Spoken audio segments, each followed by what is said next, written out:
Having always been accused by staunch American patriots of being a foreign enemy, the United Nations came into existence in October of 1945. And before they even broke ground for their headquarters, Zhiming Jie, a delegate from the Republic of China, lobbied for the World Health Organization to be created under the auspices of the United Nations.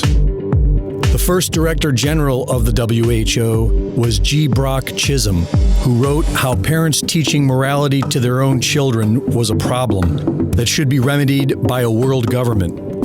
In 1959, the WHO signed Agreement WHA 12-40 with the International Atomic Energy Agency.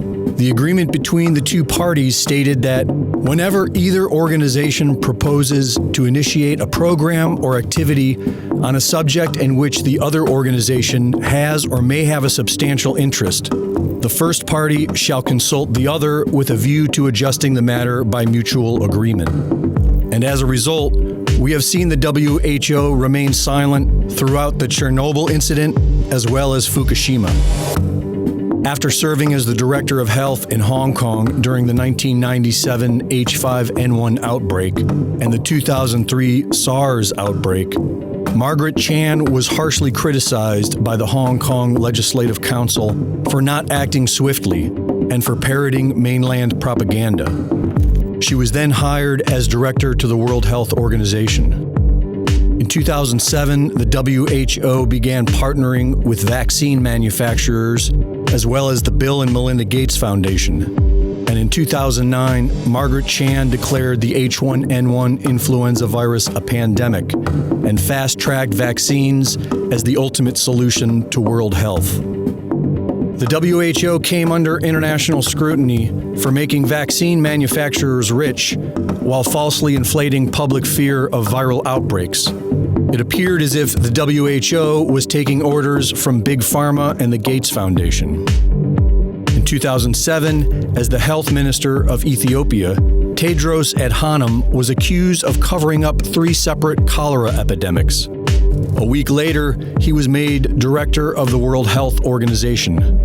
In January of 2020, during the COVID-19 outbreak, Tedros praised China for their authoritarian reaction. The Chinese government is to be congratulated for the extraordinary measures it has taken to contain the outbreak. China is actually setting a new standard for outbreak response, and it's not an exaggeration. In February, he announced that there is no reason to restrict international travel. There is no reason for measures that unnecessarily interfere with international travel and trade. In March, he suggested that the entire world should imitate the extreme measures carried out in Wuhan. Wuhan reported no new cases for the first time since the outbreak started. Wuhan provides hope for the rest of the world that even the most severe situation can be turned around. The WHO has declared that they will need to forcibly remove family members from their homes. In some senses, transmission has been taken off the streets and pushed back into family units. Now we need to go and look in families to find those people who may be sick and remove them and isolate them in a safe and dignified manner. Assistant WHO Director Bruce Aylward recently demonstrated the WHO's unwavering loyalty to China when asked if the WHO would consider allowing Taiwan to be a member. Would the WHO consider Taiwan's membership?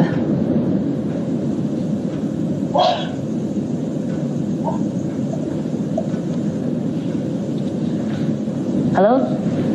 I'm sorry, I can't hear you. I couldn't hear your question. Okay, yeah. Let me repeat the question. No, that's okay. Let's move to another one then. If you are not beginning to realize the truth of who the World Health Organization really is, then you are not paying attention. No one should think the government can wave a wand and all of a sudden, the economy is anything like it was before this happened. That awaits either a miracle therapeutic that has an over 95% cure rate or broad usage of the vaccine.